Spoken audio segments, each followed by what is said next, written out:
जय श्री राम। बात करेंगे जी जो अभी फार्मर प्रोटेस्ट जो चल रहा है उसके बारे में। दिल्ली से हमारे कई सब्सक्राइबर्स ने हमें फ़ोन करके बताया है कि वहाँ क्या-क्या प्रॉब्लम्स उनको हो रही हैं और अभी तक क्या-क्या ड्रामेबाज़ी ये सब इसके अंदर हो चुकी है। आपसे इस बारे में बात करेंगे और उसके बाद ये भी शेयर करेंगे कि इन लोगों का प्लान क्या है और ये संभवतः क्यों ये सब ड्रामेबाज़ी कर रहे हैं और सरकार आगे क्या-क्या कर सकती है और ये ड्रामेबाज़ी कब तक रुक सकती है? तो चलिए जी, वीडियो में आगे बढ़ने से पहले आप इसको लाइक, शेयर कर दें, चैनल को सब्सक्राइब कर लें। जी, तो जी सबसे पहले तो आपको बता दूँ कि ये जो फार्मर्स प्रोटेस्ट है, ये पहले ड्रामेबाज़ी पहले हो चुकी है और पिछली बार तो बहुत ज़्यादा हो गई थी ड्रामेबाज़ी ये वाली। अब होता क्या है कि ये प्रोटेस्ट के साथ जो है इसकी आड़ में ये दिखाते तो हैं कि ये फार्मर्स का, किसानों का प्रोटेस्ट है, लेकिन इसकी आड़ के अंदर ये खालिस्तानी गुंडे, खालिस्तानी और साथ में जिहादी और जितने भी ये anti Hindu, anti India, anti Sanatan, anti Bharat जितने भी ये एलिमेंट्स हैं, ये सब जो हैं इनकी आड़ में, किसानों की आड़ में आकर के जो है उपद्रव एक बार मचा चुके हैं और ये दोबारा मचाना चाहते हैं। अब ये पिछली बार जब ये आए थे, इनका जो पूरा प्लान था वो यही था कि सरकार जो है, मोदी सरकार उसको बदनाम किया जाए, उसको घुटनों पे लाया जाए और उनको फार्मर्स के सामने जो है ऐसा दिखाया जाए कि जैसे ये फार्मर्स की दुश्मन है। और ये सब करने के बाद जो है इलेक्शनों में फिर उसका रिज़ल्ट जो है दिख जाएगा, ये इनका प्लान था। तो इसके अंदर जो पार्टीज़ शामिल थी वो सब पीछे से लगी हुई थी और उनके पीछे से जो पैसा आ रहा था वो चाइना और अमेरिका का था। ये अंदेशा लगाया जाता है क्योंकि यही 2 ऐसी कंट्रीज़ हैं जो कि हमारी मेन दुश्मन है और ये चाहती हैं कि भारत जो है वो बर्बाद हो जाए क्योंकि भारत ग्रो कर रहा है और भारत एक पूरे विश्व को लीडरशिप देने की तरफ बढ़ रहा है। चाइना का सत्यानाश हो चुका है इकोनॉमी का और वैसे भी वो जो है एक कम्युनिस्ट इकोनॉमी है, कम्युनिस्ट कंट्री है, तो उनका तो सबके सामने जो है सच्चाई उनकी आ ही चुकी है कोरोना के बाद से और अमेरिका जो है वो इस टाइम पे अपने घुटनों पे है। उनके पास जो लीडरशिप है वो इतनी स्ट्रॉन्ग नहीं है और जो इन्होंने जो पंगे छेड़ रखे हैं, जो रशिया वॉर जो छेड़ रखी थी यूक्रेन के अंदर, उसके अंदर भी जो है वो पूरी तरह दबाव में है। अपने साथ-साथ उसने बाकी जो नाटो कंट्रीज़ हैं, उनको भी फँसा रखा है। तो जी, ये सब जो हमारे जो मेन दुश्मन है अमेरिका और चाइना, ये जो है किसी न किसी तरीके से भारत को परेशान करना चाहते हैं और इसी वजह से इन्होंने ये पिछला फार्मर्स प्रोटेस्ट करवाया था। अब ये डायरेक्टली कैसे करते हैं ये काम देखिए ये इनके आगे बहुत सारे लोग होते हैं, बहुत सारी ऑर्गनाइज़ेशंस होती हैं जो कि छद्म तरीके से ये काम करती हैं। वो आपको लगेगा कि ऐसे कोई बिज़नेसमैन है, कोई धंधा करते हैं या कोई एनजीओज़ हैं या कुछ हैं, लेकिन अंदर से वो चाइना और अमेरिका से पैसा खा कर के जो है देश के अंदर उपद्रव मचाते हैं। तो इसके अंदर जॉर्ज सोरोस हो, अब जैसे वो नेविल रॉय सिंघम पकड़ा गया है, चाइना का दलाल। सोरोस तो ख़ैर है ही पूरी दुनिया में मशहूर है अमेरिकन दलाल। तो डेमोक्रेट्स जो होते हैं उनके साथ उसका बहुत क्लोज़ रिलेशन है बताया जाता है। तो ये ओबामा और ये जो क्लिंटन्स हैं इनका वो ख़ास आदमी बताया जाता है। तो देखिए जी यही है ऐसी ताकतें जो बड़ी-बड़ी जो कि मोटा पैसा लगाती हैं। इनको पैसा पीछे से अमेरिका, चाइना देता है और ये यहाँ पे आकर के यहाँ की मीडिया, यहाँ की पॉलिटिकल पार्टीज़, यहाँ के दलाल पॉलिटिशियंस और क्या कहते हैं आंदोलनजीवी और जितने भी मतलब बीच में ऐसे लोग लेफ्ट लिबरल गैंग के जो आपको लोग दिखते हैं इस देश के अंदर, ये सारे के सारे जो हैं उसी anti Hindu, anti Bharat, anti India, anti Sanatan narrative के ऊपर ये लोग काम करते हैं। तो बेसिकली हिंदुओं को तोड़ना है, हिंदुओं का जो सिविलाइज़ेशन है, जो दुनिया की सबसे पुरानी सिविलाइज़ेशन है, उसको उसको उसको ख़त्म कर देना है और उसको बर्बाद कर देना है और हिंदुओं को जो लूट-लूट के जो इन्होंने अपने इतने बड़े-बड़े देश बसा लिए हैं, उसको आगे जारी रखना है। तो इस वजह से इस काम में ये लोग लगे हुए हैं। तो चलिए जी, अब जो ये फार्मर्स प्रोटेस्ट शुरू हुआ है, ये भी पूरी तरह एक ड्रामेबाज़ी है, ढकोसला है, नौटंकी है और ये इस बार पंजाब से शुरू हुई है। कई बड़ी जो फार्मर्स ऑर्गेनाइजेशन जो पिछली बार प्रोटेस्ट में शामिल हुई थी, वो तो इस बार शामिल भी नहीं हुई है। लेकिन वो टिकैत वाला जो गैंग है, वो तो आ ही गया है। लेकिन इस बार ज़्यादातर जो है, वो पंजाब से ही चला है। अब जो समझ में आ रहा है, वो ये है कि इस बार हरियाणा ने और दिल्ली ने पहले से तैयारी करके रखी हुई थी। हरियाणा ने तो कमाल कर दिया, उन्होंने तो बहुत ज़बरदस्त जो है, रोड के ऊपर ऐसे जो है, वो फेंसिंग कर दी और बड़े कुछ ब्लॉकेजेज़ लगा दिए, जिसकी वजह से ये आगे ना बढ़ पाएँ, ताकि जो है दिल्ली के बॉर्डर जो है, वो बंद ना कर पाएँ पिछली बार की तरह और दिल्ली में जो है जाम ना लगा सकें और लोगों को तंग ना कर सकें। लेकिन फिर भी लोग ऑलरेडी परेशान होना स्टार्ट हो गए हैं क्योंकि हमारे दिल्ली के कुछ सब्सक्राइबर्स ने बताया कि कुछ प्रॉब्लम्स ऑलरेडी स्टार्ट होनी शुरू हो गई है एनसीआर के अंदर। तो दिल्ली में पूरी तरह ये अंदर तक तो अभी नहीं पहुँचे हैं, लेकिन इनका प्लान यही है। अब जी देखिए अभी जैसे मैंने आपको बताया खट्टर साहब जो हरियाणा के चीफ मिनिस्टर हैं बीजेपी के, उन्होंने इनको रोकने के पूरे इंतजाम कर रखे हैं। दिल्ली पुलिस ने भी इंतजाम कर रखे हैं। बहुत सी वीडियोज़ आई हैं, जिसके अंदर बहुत बड़े-बड़े ब्लॉकेजेज़, बैरिकेड्स और बड़े-बड़े जो हैं फेंसेस और बड़ा कुछ कर दिया है, जिससे आगे आगे ना बढ़ पाएँ। लेकिन ये भी जो मक्कार हैं, पूरी तरह तैयारी करके बैठे हैं। ये लोग जो हैं अपने ट्रैक्टरों को ऐसे बना के बैठे हैं जैसे कोई टैंक होते हैं। इस बार तो ऐसा लग रहा है जैसे इनको मोटा पैसा मिला है, इसलिए ये बहुत समय से जो है अपने ट्रैक्टर को तैयार बिल्कुल करके बैठे हुए थे और ऐसा लग रहा है जैसे चढ़ाई कर देंगे और जिसे कहते हैं दिल्ली के अंदर एक तरह से जंग छेड़ देंगे, उस तरह से ये भी तैयारी करके बैठे हैं। तो शायद हो सकता है पहले से ही सरकार को इंटेलिजेंस की जो है खबर हो कि भैया ये क्या ड्रामेबाजी कर रही है, इसलिए सरकार पहले से ही रेडी थी, इसलिए इनको रोक लिया गया। अब देखते हैं आगे क्या होता है, कब तक ये रुके रहते हैं, कोई ड्रामेबाजी तो नहीं होती क्योंकि हरियाणा की सरकार ने इनकी पिटाई के भी ऑर्डर दे दिए हैं कि अगर ये ज़्यादा उपद्रव करे तो इनकी पिटाई करो और इनको खदेड़ के वापस भेजो। तो ये वैसे भी जो है ये इस बार डरे भी होंगे, इस बार इनको पता है कि इस बार ज़्यादा नंग नाच किया तो इनकी जो है पिछवाड़ा टूट भी सकता है इनका, तो इस बार थोड़ा डर के चलेंगे ये लोग, ये बात तो पक्की है। अब देखिए जी, ये जो है क्यों हो रहा है इसके बारे में थोड़ा बात करते हैं। देखिए मुझे ऐसा लगता है कि जो आपको याद होगा बड़े-बड़े नेता जो इस देश के अंदर जो फँसे हुए हैं, अब वो जब फँसते हैं करप्शन केसेज़ के अंदर, उनके ऊपर कार्रवाई होती है, ईडी, सीबीआई उनकी जाँच करती है और जब उनके अरेस्ट होने के दिन पास आते हैं, तो ये नौटंकीबाजियों में लगते हैं। अब बहुत सारे नेता इसके अंदर फँसे हुए हैं, कहा जा रहा है कि 15 से 20 नेता हैं जो कि 2024 के अंदर अरेस्ट हो जाएँगे बड़े-बड़े, इंक्लूडिंग माँ-बेटा का भी नंबर लग सकता है। अब जो लेटेस्ट है वो यही है अरविंद केजरीवाल। अब अरविंद केजरीवाल कोई छोटा-मोटा आदमी तो है नहीं, बहुत बड़े वाला राक्षस है। अब ये राक्षस का नंबर लगने वाला है, 17 तारीख को इसको बुलाया है और ये 17 और 20 फरवरी के बीच में अरेस्ट हो सकता है। और आपको याद होगा जब पिछला समन इसको दिया था, ये नहीं गया था, ये पंजाब भाग गया था। कह रहा था मैं विपासना करने जा रहा हूँ, हर किसी को पता है ये पंजाब में कोई विपासना नहीं करने जा रहा है, ये किस ड्रामे में लगा है किसी को नहीं पता और आपको पता होगा ये किसी अनडिस्क्लोज़्ड लोकेशन पे चला गया था, ये गायब हो गया था कुछ दिनों के लिए। अब ऐसा लग रहा है कि शायद ये इसी काम में लगा था, पंजाब में जाकर के इसने यही डीलें की थी और शायद पाकिस्तानी और जो जितने भी एंटी इंडिया जो एक्टिविटीज़ जो ये लोग करते हैं, उन लोगों के साथ इसने मीटिंग करी और देश के अंदर ये उपद्रव मचाने का ये ड्रामा किया। अब ऐसा लग रहा है कि शायद ये अरेस्ट होने वाला है, तो ये मोदी सरकार को डराना चाहता है कि अगर तुमने मेरे खिलाफ कुछ काम किया या मुझे मेरे कुकर्मों की वजह से पकड़ने की कोशिश करी, तो मैं दिल्ली के अंदर दंगा करवा दूँगा, दिल्ली के अंदर ट्रैक्टरों के साथ गुंडे भेज दूँगा और ये आकर के दिल्ली को तहस-महस कर देंगे, आगजनी करेंगे, हाहाकार मचा देंगे। ये बेसिकली डराने की कोशिश कर रहा है मोदी सरकार को भी और उसके साथ-साथ जो बाकी जो और ब नेता हैं, उनके भी जो नंबर लगने वाले हैं, ये सब जो है मिल कर के ये काम करते हैं। इसके अंदर कांग्रेस पार्टी, आम आदमी पार्टी और ये टीएमसी और ये जितने भी ये साउथ की जो एंटी हिंदू, एंटी सनातन पार्टियाँ हैं, डीएमके, वीएमके, ये जितने भी लेफ्टिस्ट जो लोग पार्टियाँ हैं, ये सब इसमें अंदर शामिल हैं मुझे लगता है और इन्होंने मिलके ये काम करा है और केजरीवाल जो है उसको तो ज़्यादा ही डर लग रहा है आजकल। तो मुझे लगता है उसने जो है जानबूझ के इसीलिए वो हिंदू-हिंदू ज़्यादा कर रहा है।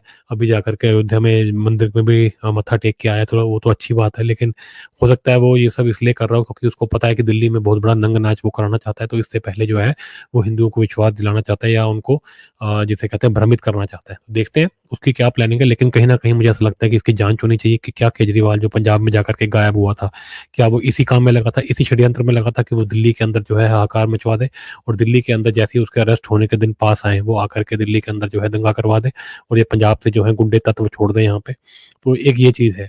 अब देखिए जी कई लोग बता रहे हैं, अब इनसे टीवी में भी दिखाया जा रहा है कि ये लोग कई जगह जो है झड़प-वड़प कर रहे हैं, बहुत कुछ ड्रामेबाज़ी करने की कोशिश कर रहे हैं, अपने ट्रैक्टर बड़े-बड़े, महँगे-महँगे ट्रैक्टर और जो भी ये लोग हैं, ये सारे करोड़पति लगते हैं कई तो लगता है कि इनके पास इतना पैसा है, इतना इतना हकूक है, इतना ये पावर है, ये पता नहीं क्यों बैठे हैं, ये कहाँ के फार्मर्स हैं, समझ में नहीं आता। अब ये इनको क्या इनके पास ज़िंदगी में तो इनके पास सब कुछ है, इनसे ज़्यादा रईस कौन होगा दुनिया में और इनको जो है किसानों की पड़ी है, ये किसान हैं भी कि नहीं है। अब सरकार भी फँसी रहती है क्योंकि इसके अंदर क्या होता है अगर इनकी पिटाई कर दो, तो ये हाहाकार मचा देंगे जी, कि देश के अंदर किसानों की पिटाई हो रही है और ये जाकर के और नंग नाच करेंगे और वैसे भी इलेक्शन आ रहा है, तो सरकार इनके ऊपर हाथ डालने की कोशिश नहीं करेगी। पिछली बार जो फार्म लॉज़ आए थे, कहा जा रहा था कि वो बहुत अच्छे और गरीब किसानों के लिए बहुत बढ़िया है, लेकिन इन्होंने नहीं आने दिए, सरकार ने वो वापस ले लिए, क्योंकि ये गुंडाई करते हैं और ये सब करोड़पति, खरबोपति हैं, पॉलिटिकल पार्टीज़ इनके पीछे लगी हैं, इनके पीछे बड़े-बड़े देशों का हाथ है, पैसा बहुत है, तो ये आकर के ड्रामेबाज़ी करते हैं। अब मोदी सरकार ही इनको झेलती है, अब वो कैसे झेलती है इस बार ये देखना पड़ेगा। अब इसके बाद मैंने आपको बताया केजरीवाल वगैरह बड़े-बड़े नेता जो अरेस्ट होने वाले हैं, उसके भी शायद एक एंगल लग रहा है कि उसकी वजह से भी ये लोग जो है, इस काम में जुटे हुए हैं। अब देखिए जी, अभी तो फ़िलहाल ये रुके हुए हैं, लेकिन अभी कितने दिन तक रुकेंगे ये कहना मुश्किल है। दिल्ली के और एनसीआर के जो लोग हैं वो बहुत डरे हुए हैं। ऑलरेडी वहाँ पे जो है चीज़ें जो हैं ऑलरेडी जाम लगने शुरू हो गए हैं, कई लोग परेशान भी हो रहे हैं इस वजह से। तो देखते हैं आगे क्या होता है। दिल्ली में जो है सिचुएशन अभी टेंस है और 144 धारा वहाँ पे लगा दी गई है 1 महीने के लिए। तो पता नहीं अभी कितने दिनों तक यहाँ बैठेंगे, ये भी नहीं पता। अब ये बात कर लेते हैं कि इनकी माँगें क्या हैं? अब तक जो ये माँगें कर रहे हैं, देखिए जी, पहली बात तो मैं आपको बता दूँ, ये जो माँगें जो ये कर रहे हैं, ये बेसिकली इनका ये चाहते ये हैं कि ऐसी माँग रखो जिस पे कभी भी जो है सरकार एग्री ना करे और लड़ाई चलती रहे, और लड़ाई के बहाने जो है ये लोग दंगा फ़साद करते रहें और दिल्ली के लोगों को तंग करते रहें, ताकि मोदी सरकार के खिलाफ जो है एक माहौल बने और लोग जो है मोदी सरकार से तंग आकर के जो है उनको वोट ना दें और उनको हराएँ और दूसरी पार्टियों को थोड़े वोट दे दें। यही है पूरा स्कैम। और अगर हो जाए बहुत बढ़िया, सबसे बढ़िया तो ये होगा इनके लिए कि मोदी सरकार किसी की पिटाई कर दे। अगर इनमें से पिटाई किसी की कर दी, फिर तो ये माहौल बना देंगे और ये चाहते हैं कि मोदी सरकार जो है वो 400 पार वाला काम ना कर पाए और मोदी सरकार का कुछ नुकसान हो जाए। देखिए, हरा तो ये मोदी को नहीं पाएँगे, लेकिन ये इस किसी न किसी चक्कर में तो ये है कि मोदी की सीटें कम कर दी जाएँ, जो कि लग रहा है कि 400 पार हो सकती हैं। तो ये इस काम में लगे तो हुए हैं, तो ये बड़ी-बड़ी ऐसी माँगें कर रहे हैं जिसके ऊपर बात ही ना बन पाए। ये कह रहे हैं जी किसानों को पेंशन दे दो। अब भैया किसानों को पेंशन दे दो, ये चीज़ें, और फिर उसके बाद कहते हैं जी, उसके अंदर पेंच जी फँसाते हैं कि जी लेबरर्स को अलग दो, किसान जो लेबर जो करता है उसको अलग और जो मालिक है उसको अलग दो। अब भैया ये भी सरकार का कितना मुश्किल काम है, ये बताइए किसको कितनी पेंशन देनी है? और उसके बाद पेंशन भी देनी चाहिए, नहीं देनी चाहिए, ये अलग मुद्दा है। सरकार वैसे भी किसानों के लिए बहुत सारी स्कीमें चला रही है, उनके ऊपर टैक्स भी नहीं होता, कई चीज़ें हैं। मैं ये नहीं कह रहा कि उनको पेंशन नहीं देनी चाहिए, नहीं देनी चाहिए, ये अलग मुद्दा है। ये सरकार डिसाइड कर सकती है, लेकिन ये कह रहे हैं नहीं जी हमको तो दो वरना हम चढ़ जाएँगे। फिर ये कह रहे हैं जी हमारा एमएसपी के लिए लॉ बना दो। अब उसके अंदर भी कई लोग बता रहे हैं कि कई टेक्निकल चीज़ें हैं, अब लॉ बना दोगे तो हर बार एमएसपी बढ़ाने-घटाने के लिए बार-बार पार्लियामेंट में जाना पड़ेगा। ऐसा थोड़ी ना होता है। अब आपका प्राइस ऊपर-नीचे करने के लिए पार्लियामेंट में थोड़ी ना जाएँगे। उसके बाद ये कई कई ऐसी चीज़ें हैं, मतलब कई ऐसी चीज़ें, ऐसी डिमांड्स कर रहे हैं जिसके ऊपर कभी भी कोई एग्री नहीं करेगा, ताकि ये लड़ाई बनी रहे और टंटा बना रहे। और इनके साथ असली किसान हैं कितने? ये बेसिकली क्या है, कुछ मुट्ठी भर हैं जो कि पैसे वाले हैं और वो जो है आगे से दलाली का पैसा खा करके बाकी किसानों के नाम पे जो है देश के अंदर उपद्रव मचा रहे हैं। अब सरकार भी इनको हाथ लगाने से इनको डरती है और ये इसका पूरा फ़ायदा उठाते हैं। तो एक तरह से देखा जाए तो ये कोई प्रॉब्लम नहीं है, ये प्रॉब्लम क्रिएट करना चाहते हैं। इनको आम किसानों के भले के लिए कोई लेना-देना नहीं है। ये बेसिकली प्रॉब्लम क्रिएट करके यहाँ पे जो है देश के अंदर बस मोदी सरकार को जो है परेशान, मतलब उसका नुकसान करना चाहते हैं और इनको आम किसान से कोई लेना-देना नहीं है। तो इस तरह के मुद्दे उठा रहे हैं जिस पे कभी बात ही ना बन सके, जिससे सिर्फ लड़ाइयाँ हों, झगड़े हों और ये और जो है जाके नंग नाच करें। तो इस तरह की ये बातें कर रहे हैं कि ये लॉ बना दो, ये पेंशन दे दो, हाँ जी? और उसके बाद इनकी कई सारी डिमांडें हैं जो कि अभी धीरे-धीरे सामने आ रही हैं और कहा जा रहा है कि सरकार इनसे जो है नेगोशिएट भी कर रही है। जो हमारे एग्रीकल्चर मिनिस्टर है वो भी इनसे बात करने की कोशिश कर रहे हैं। लेकिन आपको तो पता है, बात करने का अगर इनका दिमाग होता या इनकी इच्छा होती तो ये इतनी ड्रामेबाज़ी ना करते, इतनी तैयारी करके ना आते। तो ये तो अपनी बोरियाँ, बिस्तरे, अपने पूरा जिसे कहते हैं ना सामान लत्था लेकर के जो है पिछली बार की तरह ये आए हुए हैं। अगर ये अंदर पहुँच गए, तो ये फिर ऐसा लगता है कि इस बार ये पिछली बार से भी ज़्यादा तैयारी करके आए हैं और शायद बहुत बड़ा कोई कांड ये करना चाहते हैं, क्योंकि निश्चित हो चुका है मोदी सरकार इस बार जीतने वाली है और ये बिल्कुल जिसे कहते हैं ना बिल्कुल बौखलाए हुए हैं। चाइना भी, अमेरिका भी और जितनी भी ये पार्टियाँ हैं, चाहे वो कांग्रेस हो, आम आदमी पार्टी हो, इनके नेताओं के ऊपर भी जो है बड़ी-बड़ी कार्रवाइयाँ हो रही हैं। तो ये बिल्कुल बौखलाए हुए हैं और मुझे लगता है ये कुछ भी कर बैठेंगे। इस बार तो मुझे लगता है क्योंकि इलेक्शन आने वाला है, ये इनका आखिरी चांस है। ये इस देश के अंदर कुछ भी बहुत बड़ा कांड जो है करने को तैयार है। इसलिए सरकार भी चौकन्ना है और इनके ऊपर पूरी नज़र बनाए रखी है। तो ये अब फ्यूचर में यही हो सकता है कि अब यही होगा ज़्यादा से ज़्यादा कि अगर ये ऐसी कोशिश तो सरकार यही करेगी कि इनको रोक लिया जाए और अगर ये नहीं रोकते तो इनकी कुटाई तो होगी। और देखिए मोदी सरकार के साथ इस बार देश है और देश भी यही एक्सपेक्ट करता है कि भैया इनकी कुटाई की जाए अगर ये गुंडाई पे उतरते हैं तो। अब थोड़ा वो सीटों का नुकसान होता है तो फिर होगा, लेकिन मुझे ऐसा लगता है कि मोदी सरकार जो है वो इनका वेट तो करेगी, लेकिन अगर इन्होंने ज़्यादा नंग-नाच किया तो इस बार इनकी ठुकाई भी हो जाएगी और ऐसा ना हो कि परमानेंटली ठुकाई हो जाए, फिर ये कभी ऐसा कोई ये नकली का प्रोटेस्ट करने की फिर कोई इनकी कोई औकात ही ना रहे। आम किसान को तो कुछ मिलना नहीं इनसे, पिछली बार भी कुछ नहीं मिला था, अब भी कुछ नहीं मिलना। ये तो अपने पॉलिटिक्स करने के लिए घूम रहे हैं 4-5 लोग। कोई ये बड़ी बात नहीं है कि इनकी बड़ी वाली कुटाई हो जाए और ये हमेशा के लिए जो है शांत हो जाए। ये भी चीज़ जो है इनको डरना चाहिए कि ऐसा ना हो जाए। तो जी, अब ये सब चीज़ें हैं, अब सब कुछ चल रहा है, माहौल बिल्कुल टेंस्ड है और दिल्ली के अंदर और दिल्ली के आस-पास के लोग जो हमारे सब्सक्राइबर भी हैं, वो भी हमें बता रहे हैं कि जी इस टाइम पे सिचुएशन थोड़ी ऐसी है जिसके अंदर लोग थोड़ा डर भी रहे हैं कि कल क्या होगा? घर से निकलें, ना निकलें, ऑफ़िस जाएँ, ना जाएँ, बच्चों को स्कूल भेजें, ना भेजें, हर तरीके का डर जो है लोगों के दिमाग के अंदर है और पूरे देश में जो है ये लोग कुछ उपद्रव ना मचा दें, कोई गुंडाई ना कर दें, कोई देश के अंदर कोई ऐसी आगजनी ना कर दें, देश के अंदर कोई दंगे ना करवा दें। हर चीज़ का जो है एक तरीके से अंदेशा लगाया जा सकता है। तो देखते हैं जी, हमें तो पूरी उम्मीद है कि मोदी सरकार इनको कंट्रोल करने में जो है सक्षम होगी और इनको जो है कंट्रोल करके जो है इनको वापस भेजेगी और इस देश के अंदर जो है शांति स्थापित करेगी और जो anti India, anti Sanatan, anti Hindu जितने भी ये फोर्सेस हैं इनको कंट्रोल करने में मोदी सरकार सक्सेसफुल होगी और हम इसकी पूरी आशा करते हैं। चलिए जी, अब जो-जो आगे खबर आती है उसके बारे में आपसे बात करते रहेंगे।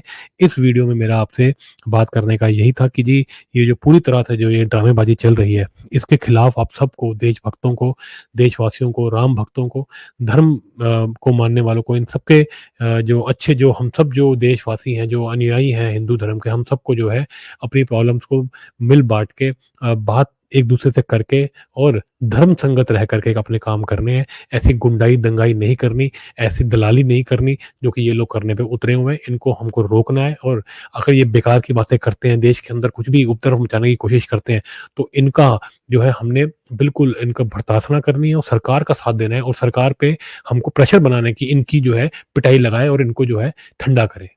तो जी, साथ-साथ हमारे रहिए।